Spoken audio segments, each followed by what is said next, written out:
Hey, and welcome back. So, if you are watching this, you probably either just saw this one, it was like, go straight to this one, or you probably saw my video, my video about the Desolation of Smaug in general, where I kind of hinted at and talked about a few ideas in there, but kind of gave you more of a general consensus and idea of what's going on. So this is more of the spoiler review, as I kind of break different things down and talk about different things that over the course of watching this movie that I liked, I didn't like, where did I see kind of Christianity, where did I see kind of God revealing himself in a way, or some different ideas and themes and stuff like that. So let's get on to this.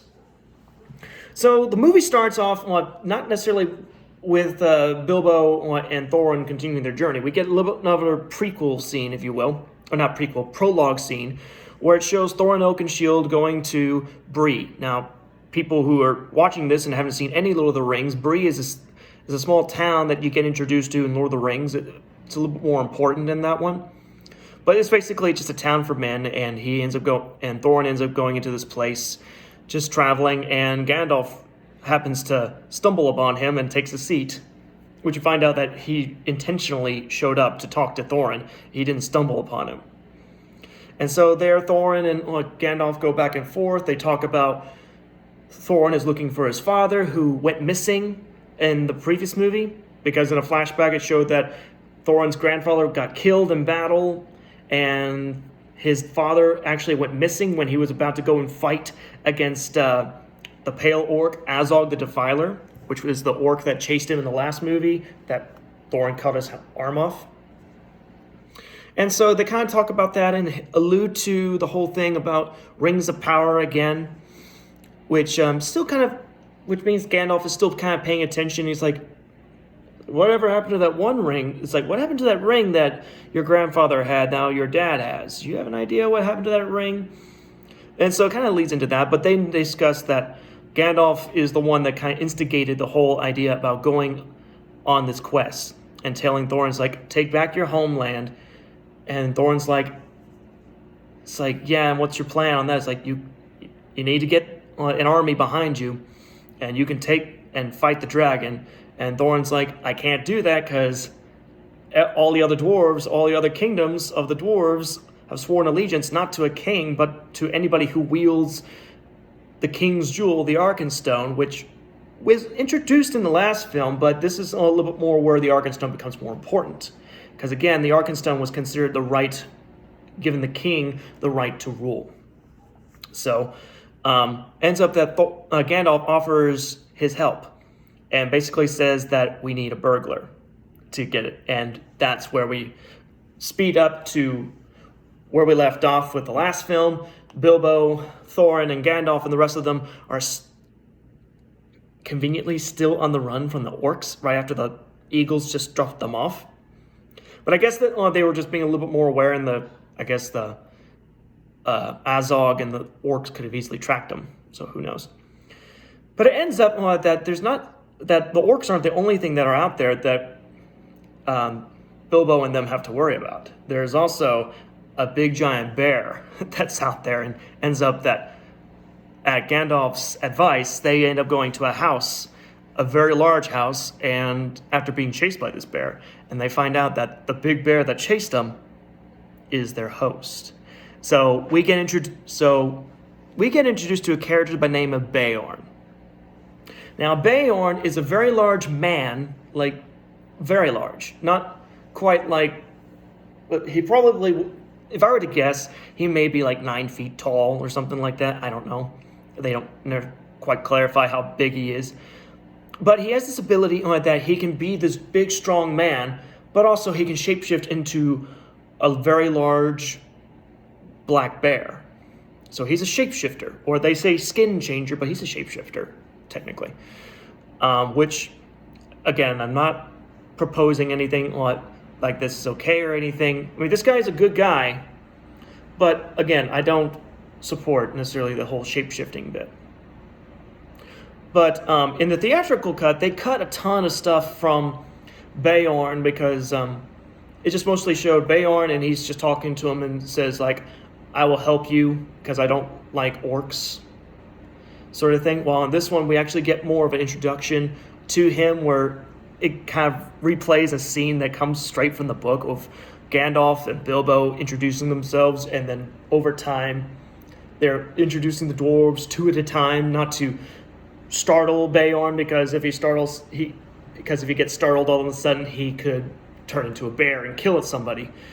But they're doing it casually, but also at the aggravation and frustration of Beorn, and it's like, how many more do you have? Which that's straight from the book, and it's so fun to watch that. And ultimately, Beorn does help, and lends them ponies and a horse for them to ride into Mirkwood, which is a giant wood that we kind of last saw in the last movie, except we noticed it more bright green, and it was alive and beautiful. This is where Radagast the Brown, the weird wizard that likes animals and stuff like that, he lives there, and he was doing started investigating some of the stuff from the last movie in the Greenwood, which is now called Mirkwood, because as Bilbo actually says in there, this forest feels sick. And rightfully so, just because not too far from where they are, you start seeing, you go back to where Radagast saw the shadow, which, by the way, that shadow comes back, and it's a little bit more revealing of who exactly he is, and in case you didn't figure it out sooner. But it ends up that because of some revelation that Beorn had told Gandalf, as well as some insight that Galadriel from the last film shared with them, Gandalf has to leave the dwarves and tells the dwarves, you need to go through the forest on your own. I have to go check something else out. And so that pushes on where the story kind of gets split into two ways, but more so still focusing on Bilbo and Thorin, but Gandalf will pop in now and then. Okay, it's not quite an even split. And it shouldn't, just because this is Bilbo's story. And Gandalf does leave the company in the book. It doesn't reveal why he left, but it just says that I'm leaving you here. So, ends up that as Thorin and Bilbo and the dwarves go through the forest, we get into some interesting scenes, because they're told you can't leave the path. If you leave the path, you're never going to find the path again. And just be aware of different things. So just kind of a way that they do different things, it shows like they're getting a little tripped out, and then it's just like, whoa, they get dizzy and almost get maybe nauseated, not to the point they're going to throw up or anything like that, not they're going to get sick, but it's just like, whoa, like their heads are spinning, and just because this place is full of decay and it's sick. And that for dwarves that live in mines and caverns and open areas, going through a forest is, especially one this thick, and you just see how thick all these trees are and everything. It's kind of overwhelming in a way. So, and Bilbo actually gets a little tripped out as well. Like at one point, he looks down at his feet and he sees like his feet are walking backwards, or he turns around and he sees one of his dwarf companions suddenly become him, and it just goes into some trippiness. Which finally, after everything, and they end up losing their way in the forest, but it ends up that Bilbo finally gets an idea and figures it out that they need to know where they're going, and the best way to do that is for him to climb these trees and look up, which then they kind of gets out of being into this trippy mode and to a bit of sanity. And Thorin does get out of a bit of sanity mode, of trip mode, a little too late, because he does start hearing voices in the woods, which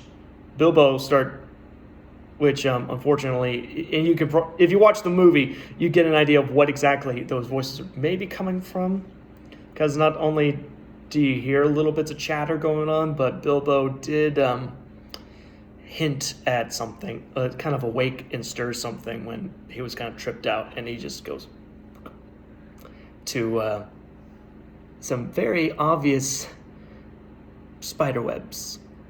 So, lo and behold, as soon as Bilbo finds out where they are, he starts seeing movement and under the canopy of the trees, and yeah. So this, if the Sauron, if the shadow of Dol Guldur doesn't freak out your kids, the spiders will. I mean, I remember watching it in the theater, which, granted, I was 23 when I watched it the first time. And I was watching it in an IMAX 3D, I think. Yeah, I basically kind of had to cover my eyes all the time just because I don't like spiders, and I especially do not like the faces of spiders. Just something so unsettling about seeing these straight black dots that don't blink. Everybody may be creeped out about snakes, but at least snakes have pupils. Spiders don't have pupils. And so you see, and not to mention, snakes only have 2 eyes. These guys have 8. So, ends up that we get revealed to this spider, and of course then it wraps up Bilbo in some web, and we find out that all the dwarves got captured by these spiders, which ends up Bilbo's able to kind of cut himself free because he managed to get his hand on his sword and put the ring on to sneak around, which then we get some to kind of help with the creep factor. The spiders talk, and it's not pleasant voices to hear. They're like, feast, feast, that kind of voice. And it's ugh. If you don't like spiders, just imagine what they sound like when they talk. And they're talking about fat and juicy, feast, feast, in their own kind of creepy, feast, feast, plump and juicy. I probably sound like Gollum a little bit there, but it's close. It's still, yeah. Which Bilbo does manage to save everybody, save the dwarves and cut them down. And they manage to escape and fight off the spiders and everything. But to a point that Bilbo ends up getting separated in all the chaos. Because at one point he loses, because he had the ring on, and he takes it off at one point, but the ring gets knocked out of his hand. And in a nice, really well done scene, because at one point he's like, where'd the ring go? Where'd the ring go? And suddenly, he sees it, but then suddenly, not a spider, but I'm going to say it's a giant centipede? I don't know.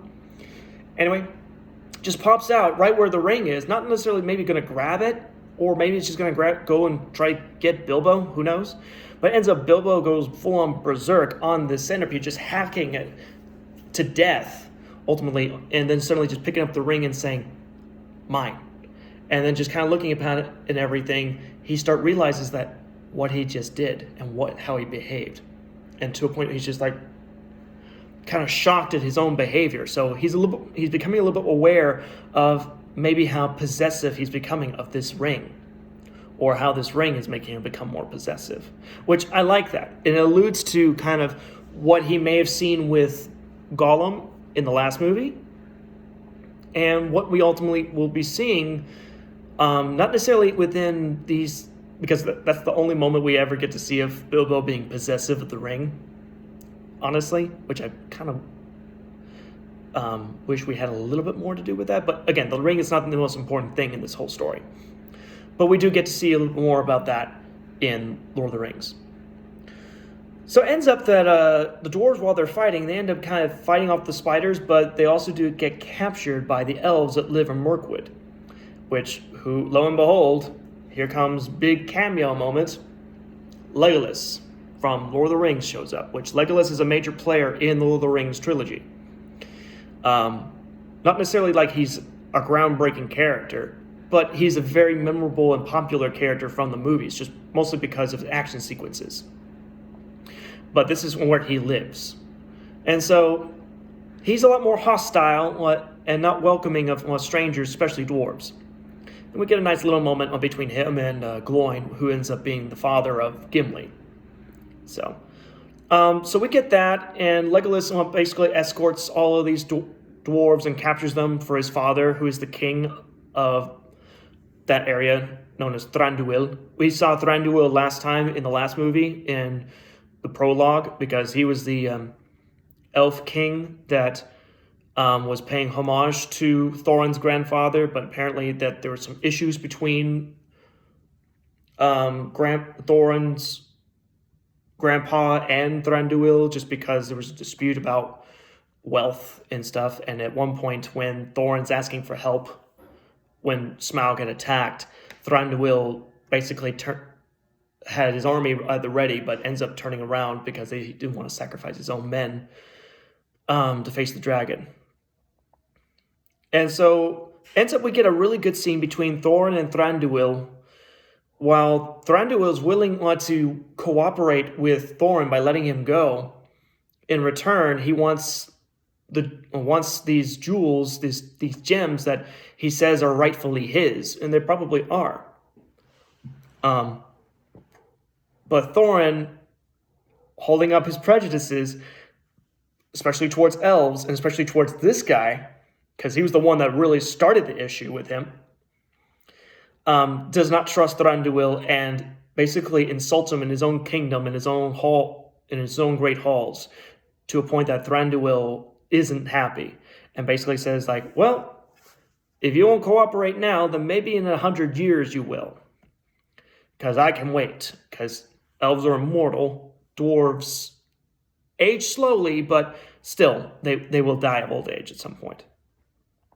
So we get a really nice scene there, and we also do get a little foreshadowing, and ultimately this is where we get Keely, the very young dwarf, in the company, ends up starting to hit on a new elf named Tariel, which is played by Evangeline Lilly. You probably may have seen her in Ant-Man and Ant-Man and the Wasp, because she plays the Wasp in those movies.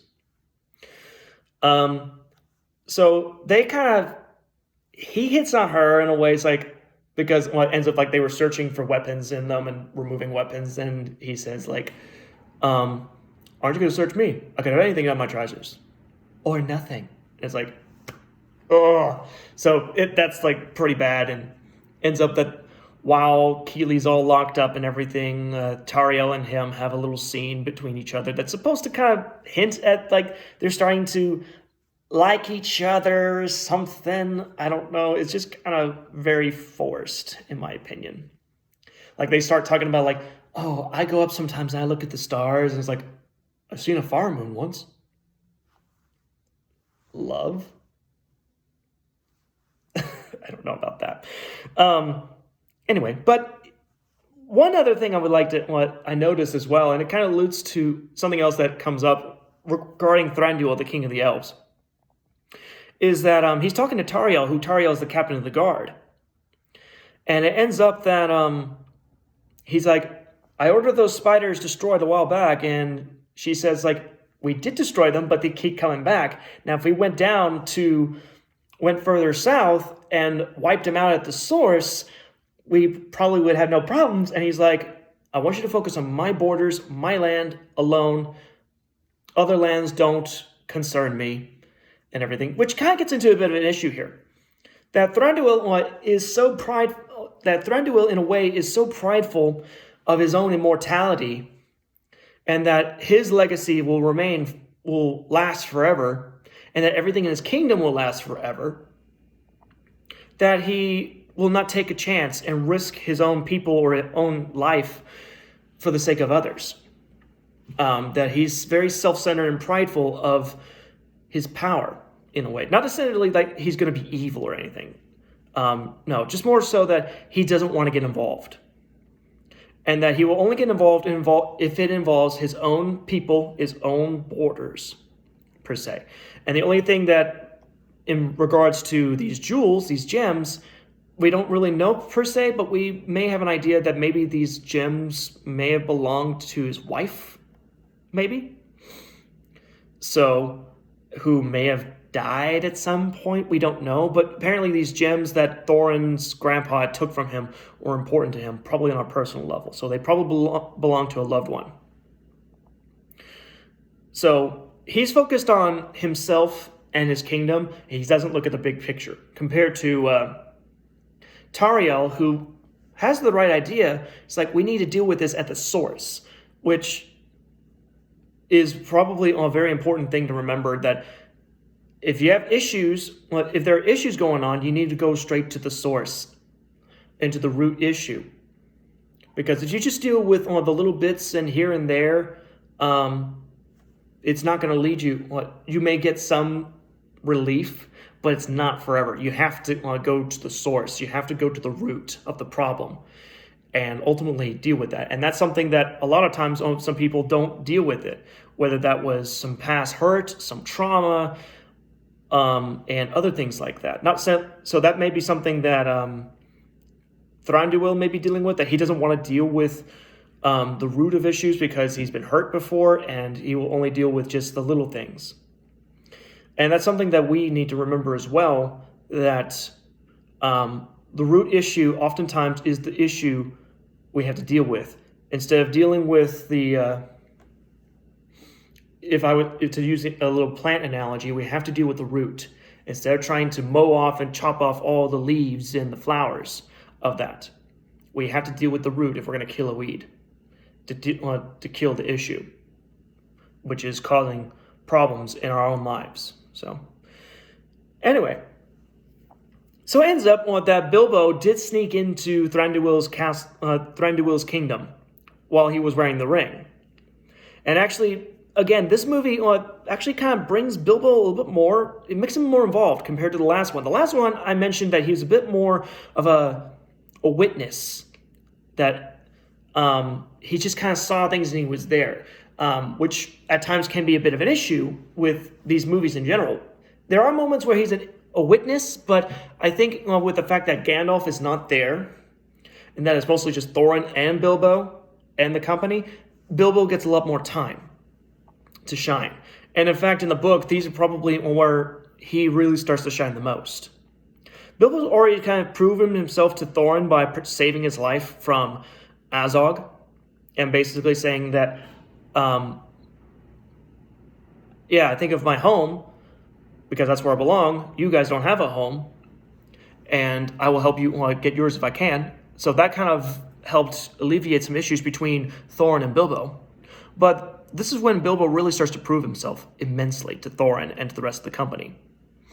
Because Bilbo actually figures out a way for them, actually helps him escape in a very creative way, not going through the front door, but actually hopping into these barrels and escaping through this hatch that all these barrels drop down into the river that feeds into the lake.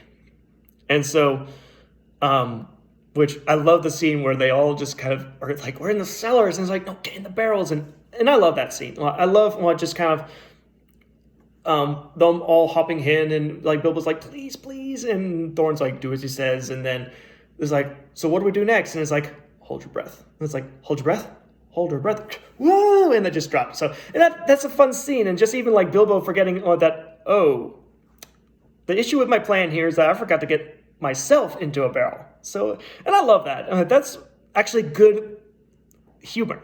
It's like, I thought everything through except how am I going to get down there? So I love that. Which ends up leading into one of the major action set pieces of the movie, which is the barrel chase. And as I said before, if you watched my first video, this barrel chase, which involves the dwarves and Bilbo riding these barrels down the river, which sounds fun, except you got elves and orcs chasing you. The orcs are bent on killing you. The elves are just kind of there, like fighting the orcs, and are more trying to capture you again. So not necessarily on good sides on either one of them. So this is where it starts to get feeling again like a video game. I mean, at one point it's just like they're there and then they kind of get stuck again, and it seems like the elves have captured them again, but then the orcs show up. But as soon as they kind of get past this one gate, it feels very much like a video game, where like even the dwarves, they get the weapons from the orcs and just they knock out one orc, and then it's like, yo, so-and-so, toss the weapons back to each other. It's like, yo, and then suddenly that person who just catches it, perfect timing, knocks out an orc sort of thing. Or even like they notice like all these orcs climbing up on this log, ready to jump on them and kill them. And suddenly they all have axes and they're like, boom, boom. And the last one goes boom, and all the orcs smash into the river. And you get some fun Legolas action that's just showing how overpowered he is, how OP he is in terms of action. Because Legolas is an archer, so he's going boom, boom, boom, machine gun speed almost. And the fact that he can just pop out, like, he can just run and just go boom, Boom, just showing how awesome I am. And even see, I'm going to shoot orcs on top of the heads of these dwarves. Boom, boom, boom. Oh, look, I'm standing on one dwarf head on one foot. Boom, boom, and all that stuff. So, which tends to kind of take away from the believability, and especially since this is a whole lot more less of a stunt and more of just Legolas being fancy with CGI. So there is that issue. And so ultimately it leads into the dwarves and Bilbo manage to escape, both elves and orcs, but the orcs are still chasing them. And it ends up that they run into to a man named Bard, who's a bargeman.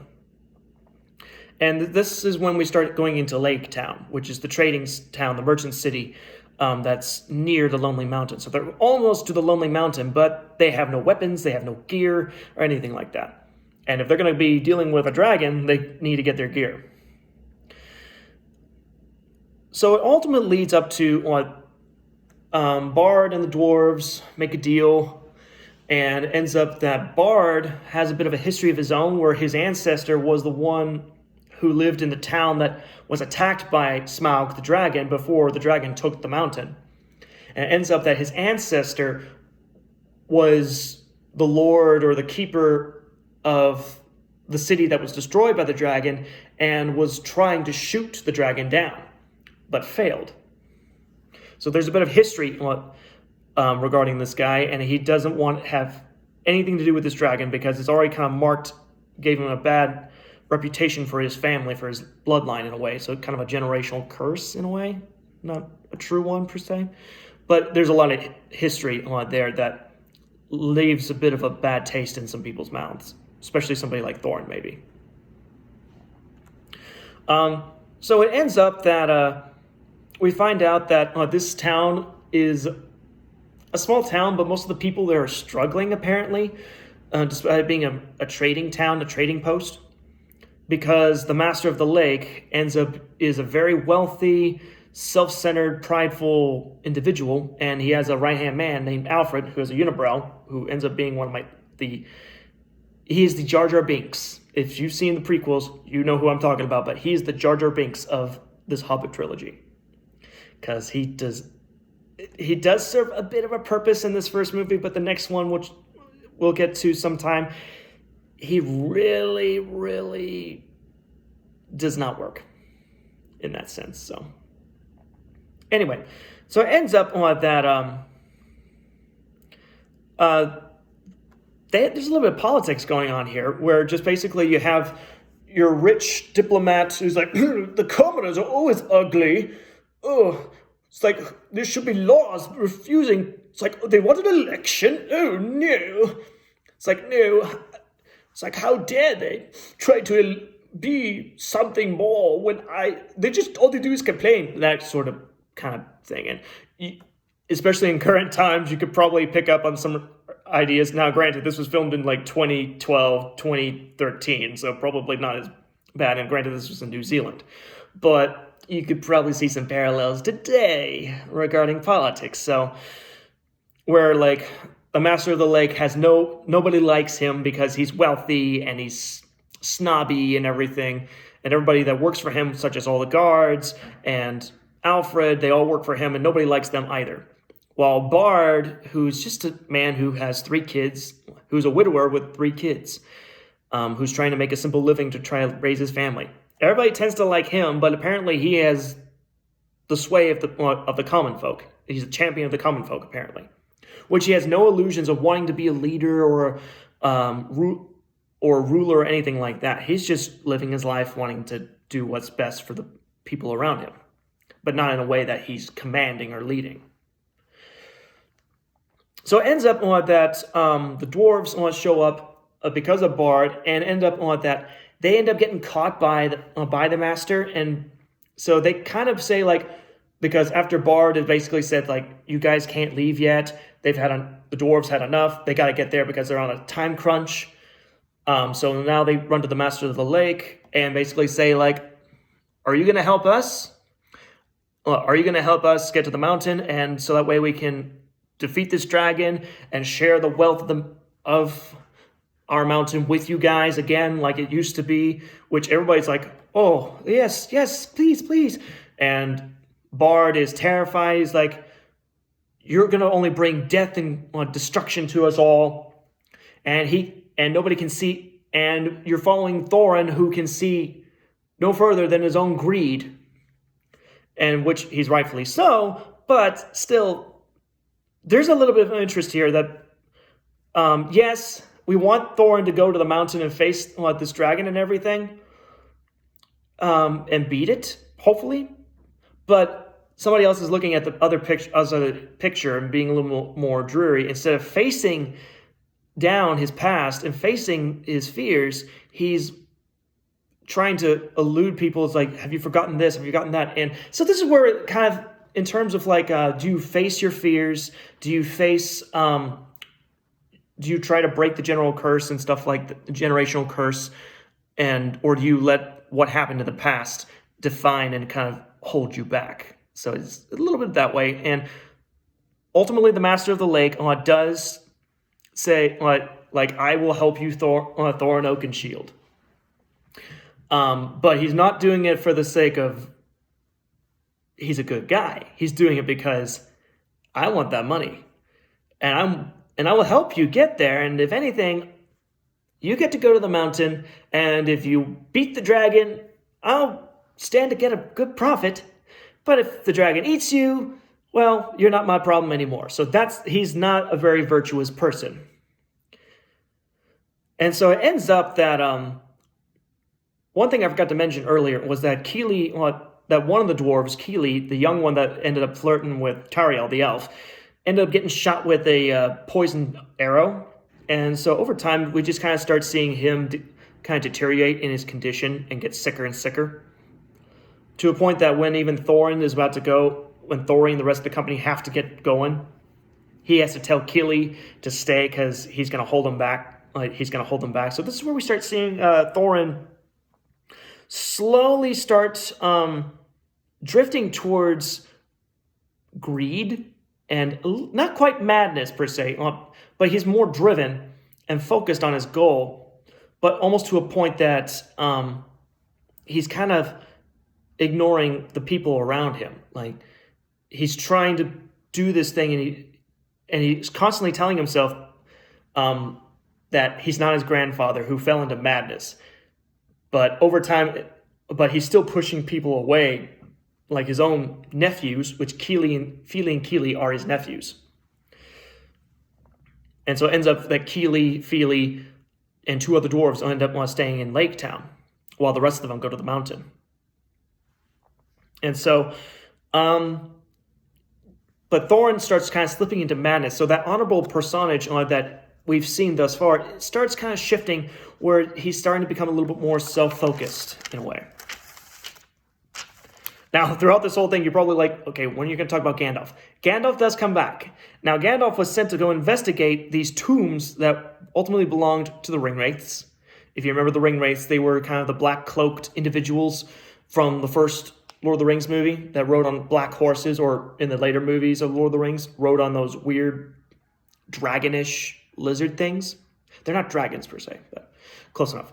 Anyway, so it ends up that Gandalf and Radagast actually start putting two and two together and realizing that these Ringwraiths, so the dead that was coming back were the Ringwraiths, and there's only one being that has the ability to control the Ringwraiths.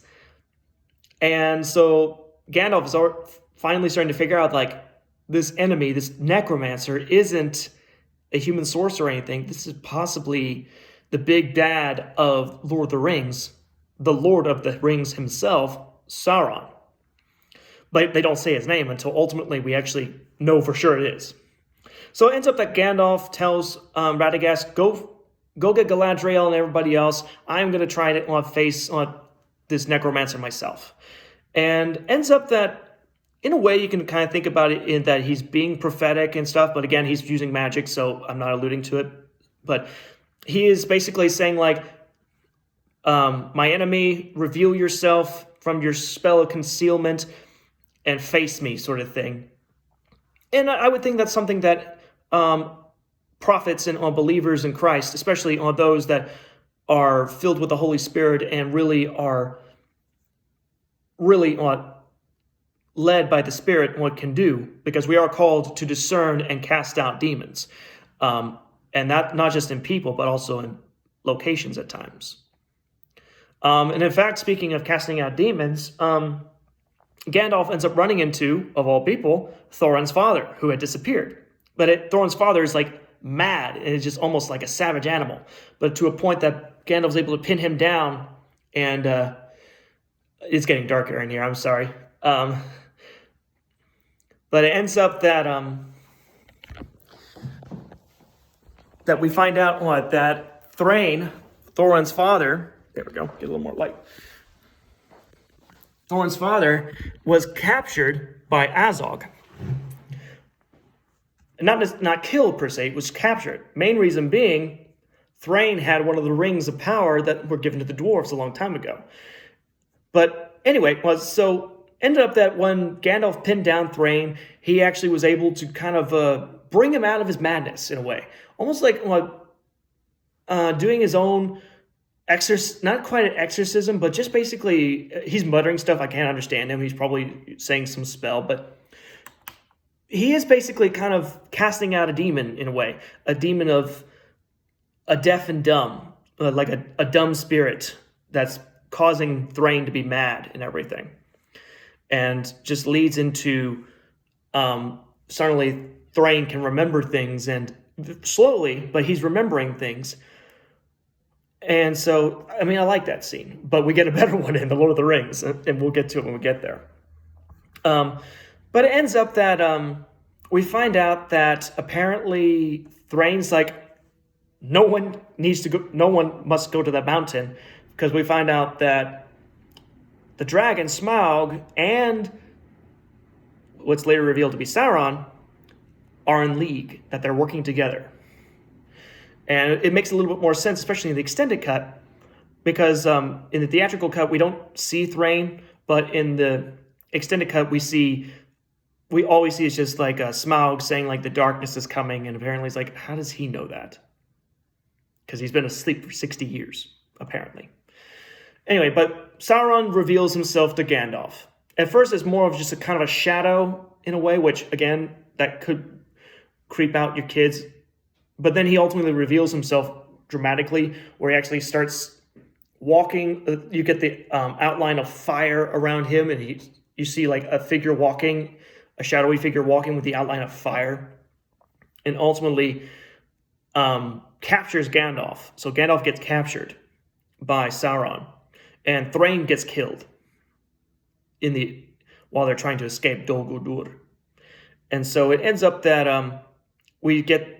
I mean, if the image of what looks like Sauron in the prologue of the first movie, of the Fellowship, isn't any clue that's Sauron? Well, just kind of the fiery overtone, and just kind of the image of a black shadowy thing right in the middle to make it look like it's an eye of Sauron.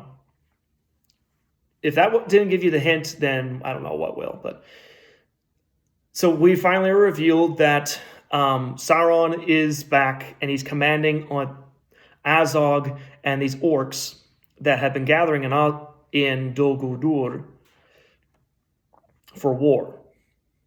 So, but that kind of concludes Gandalf's storyline in the film. Now, if we go back to Thorin and Bilbo, they find the gateway, they find the hidden door on the mountain just in time, which I love that scene because it looks like they don't find it.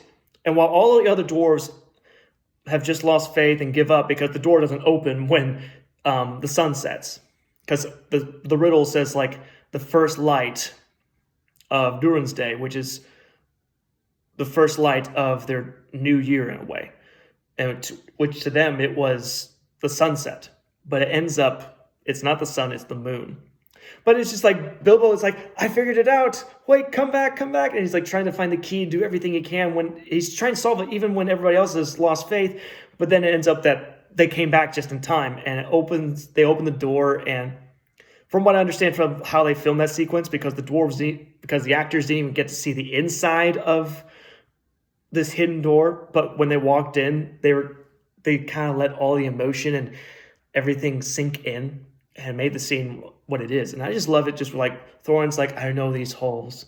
It's like, and just names all these things. And Balin's at tears. Balin, the older wise dwarf, is like in tears because he remembers things too. And it's just a really good scene. And it ultimately kind of leads up to Bilbo realizing like, this is why I was brought here. Because then they say like, because Bilbo's like, what's this picture of? It's like, that's the Arkenstone. What is that? That, Bilbo, is why you're here. So we start progressing towards the best scenes in all of the Hobbit movies, and probably one of the most memorable scenes in all of the Middle-earth saga. Bilbo starts searching for the Arkenstone in this huge, giant heap of gold, which is just like mountains of gold, of these gold coins and other treasures in there. But buried beneath all those coins is Smaug the dragon, and he does wake up. And he does talk, and it is some of the best scenes in the whole movie. I mean, if you've been struggling to kind of get any interest going forward, these scenes are the best, because if anything, Smaug is probably one of the best characters in all of these movies. Granted, he's not in a lot of these movies, but he is one of the most interesting and most dynamic characters. You wouldn't mind watching more of him, even though he's a bad guy, even though he's a villain. And the way they kind of portrayed him in a way that, and interviews, Peter Jackson, the director, said that Smaug is a psychopath. And you can see it. Like, he is a psychopath, and he relishes it in every minute that he's in. That when he can't see Bilbo and he's looking for him, it's like, where are you? Sort of, and he keeps moving around, and he just when you think he is looking for something, but he has an idea where they are, he's constantly twisting around, and he's like, I think I see you. I don't see you, but I know you're there. And just kind of going like, sort of thing. It's like, oh, such a great character. The only difference compared to the book and this scene is that Bilbo does take off the ring, because in the book he does have the ring on the whole time he's talking to Smaug. Yes, he talks to Smaug. But in this one, he gets kind of shocked into doing it, because Smaug ends up saying precious, which kind of affects Bilbo in a way that we suddenly see the spark of the Eye of Sauron pop out of nowhere, and he just takes the ring off and realizes, oh no, I just took this ring off right in front of this dragon. Now what am I going to do? Which then he starts kind of trying, not necessarily doing riddles or trying to be clever. He's still trying to be clever, but he's not necessarily trying to be as cunning and as tricky as he was with Gollum. Because now he knows that that Gollum was somebody that might have been his peer. Maybe he can be a little more clever than that. But this is somebody on a whole nother level. And that one wrong move with this, he is going to be killed. Compared to Gollum, he could fight him off. This guy, he can't. So he has to be extremely clever, and ends up just starting to compliment him in a way. It's like, oh, Smaug, the immensely wealthy, the chiefest and greatest calamity, and just trying to smother him and compliment him in a way that hopefully this dragon's not going to kill him. Which ends up that, and they do a really good job, because as far as I'm aware, in the book, they don't really show Smaug moving around all that much during this scene. But in this one, they use all the columns and use the vast hallways to really kind of show the physicality of Smaug, just him strutting his stuff, or even just in one moment where Bilbo thinks, I got you. But the thing is, Smaug figures out all the clues and figures out that there are dwarves nearby, and you came from the men of the lake. And so now he's really strutting his stuff and saying my teeth are swords, my claws are spears, my wings are a hurricane. As you can tell, I know his lines very well. He's one of my favorite ones to quote. So you get some really good stuff on with him just moving around and just praising himself, saying I am mighty, I'm huge, fear me. just like as any kind of self-centered psychopath could be at times. And then there's just like another little scene because Bilbo ends up finding the Arkenstone, but ends up that it's right in front of him. But Smaug is also right in front of him looking at him. And just at one moment, Smaug is able to figure out that Thorin is here. He wants the Arkenstone, doesn't he? And tries to make Bilbo doubt himself in his faith in Thorin. And even to a point that Bilbo looks down at the Arkenstone and Smaug is like, I am almost tempted to let you take it, if only to see Oakenshield suffer. And just to watch it destroy him and corrupt his heart and drive him mad, just because this is an object that Thorin needs to have the right to rule, to be the king, to have power, if you will. Because power, and one of the things I think the Hobbit trilogy, that all of the Middle-earth stuff really does very well, is shows that power corrupts if used wrongly or selfishly. So ends up that Bilbo is able to kind of sneak away from the dragon, and ends up that we go back and the only downside of the whole sequence with Bilbo and the dragon is that we do go back and forth between him and this dragon, and we go back to Lake Town because we focus back on those 4 dwarves that were left behind, and Bard, which Bard ends up getting captured and arrested for being him, because the Master of the Lake doesn't like him and sees him as a political threat. But it ends up that the orcs that were tracking all the dwarves track them to Lake Town, and so you see them like on top of the roofs and everything, and they find that the house that 4 of the dwarves are staying in, and so they ambush them, which oddly enough, like with all the noise and the screaming, nobody else in Lake Town goes to check it out. That's one of the issues I have with the whole orc attack in Lake Town. The other issue I have is that, Tauriel and Legolas, despite what Thranduil had said, Tauriel and Legolas ended up tracking them as well because they want to kill these orcs. Because Tauriel has said, like, when do we let evil become stronger than us, and are we not part of this world, sort of thing, and appealing to Legolas. And it ends up that they track the orcs to Lake Town and kill them all, save for a few.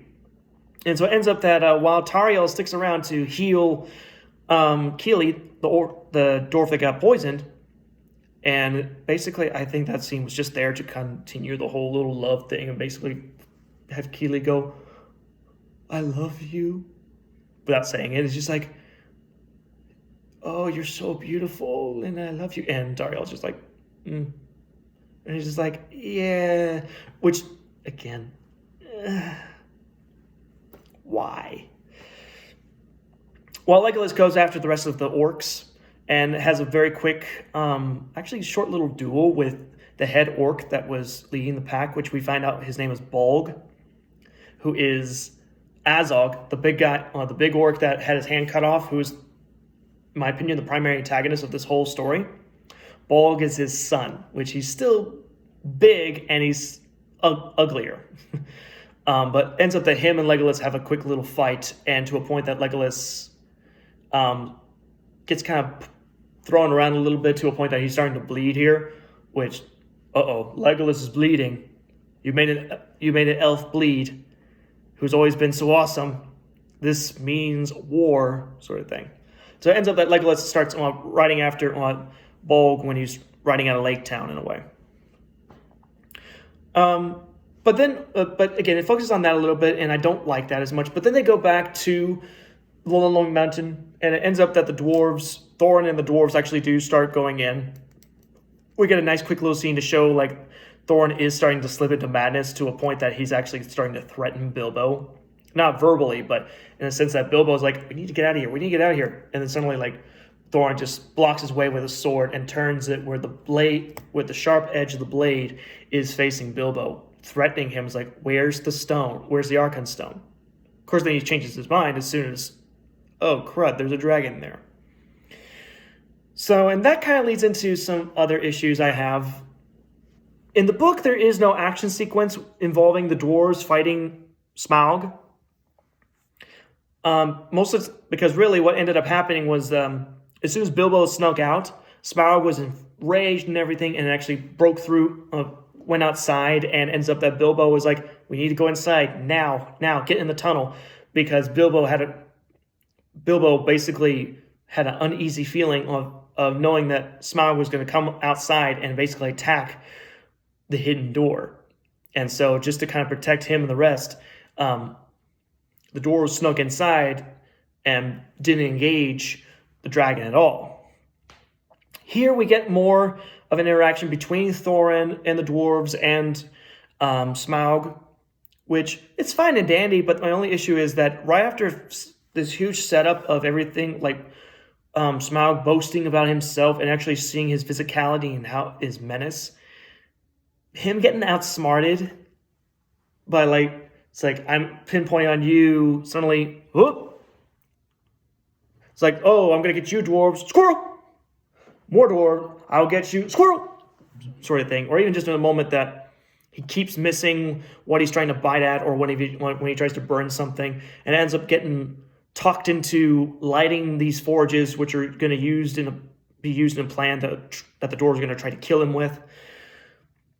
So it just kind of, we didn't need this whole thing. I mean, really, this was supposed to be kind of the climax in a way. And it ends with, I will say, a pretty nice scene where, like, Smaug and Thorin actually have a very short interaction because Thorin's like, "I'm here to take back what you stole," and Smaug is like, "You will take nothing from me.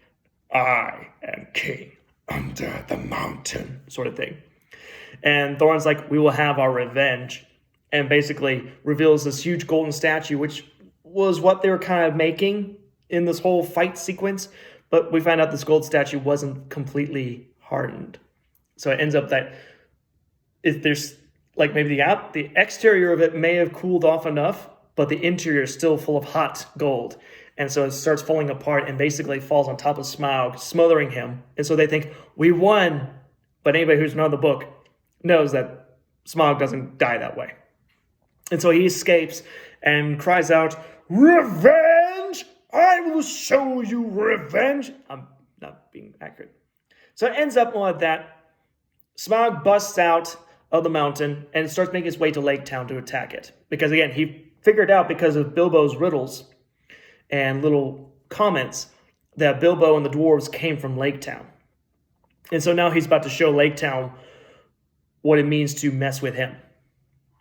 And right when he says what is probably his most famous line, is like, "I am fire. I am death." Bilbo, you look back at Bilbo.